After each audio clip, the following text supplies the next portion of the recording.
So this Ohio train disaster has pointed out some frightening realities about living in the United States, and I wanted to talk about just a few of them that I find the most disturbing. The first one is I'm hearing that Norfolk Southern actually went around the community where the train derailed and told people they would test their water for free as long as they signed a waiver, and this waiver makes it impossible for the citizens who signed to sue the company. Which is wild to think about because the EPA and everyone else in the area says that it's safe for people to live, but animals are dying, plant life is dying, people are seeing weird things in the water. I mean, you can see the chemicals in the water, in people's tap water. People are talking about rain smelling like chlorine. Air quality index reports show that the air quality is safe, but people are experiencing something that's quite a bit different. So it's like, not only is the railroad company hedging themselves and protecting themselves legally, but government agencies seem to not be interested in protecting residents either. Like, where's the EPA on this?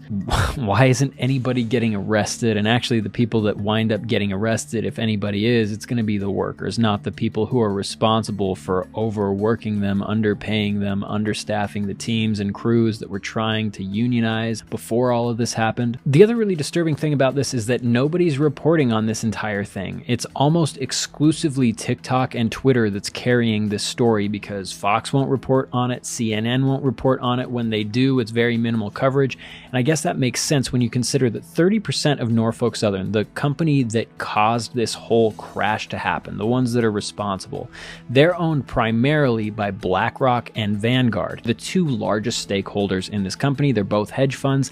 And incidentally, CNN, which is owned by Warner Discovery, and Fox News, which is owned by Disney, Vanguard and BlackRock are the two major shareholders in both of those companies. So the people that have a majority shareholder stake in the railroad that derailed also have a majority stake in the media companies that would be reporting on it. The other thing that I've been thinking about that just is so disturbing to consider is preppers have always gotten this bad rap. They've been written off as the crazy people, storing up food in case of a doomsday apocalypse, and everybody just assumes that that's not going to happen because society is going to break down very quickly, and you're not actually going to be able to eat your food that you prepped with because raiders are going to come and take it all. But the reality is those are the only people that are prepared for this, because we have no idea how this is going to affect us long term. And it's going to get into our food because most of the grains are produced in that area. And this time next year,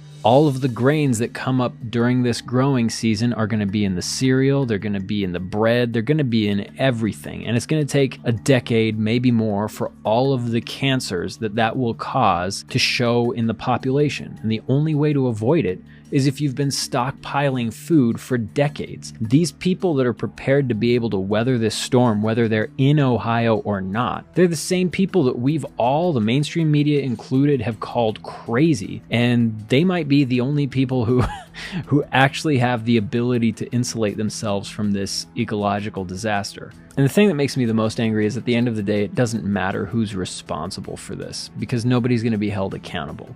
And it just blows my mind because Gen Z is too young to remember this, but pre-2008, it really felt like America was the land of the free, where anybody could build their fortune, where people could just live a simple life and be left alone. But after the financial collapse and the US government bailed out all the very people who caused that, it's been crisis after crisis after crisis, where it sure feels like it's the American government allied with capitalists against the population of the United States. And this is just another event that makes that feel more real than ever. And that alliance usually manifests itself in a media that's difficult or impossible to trust, or information that's impossible to find. And the truth just is virtually non-existent.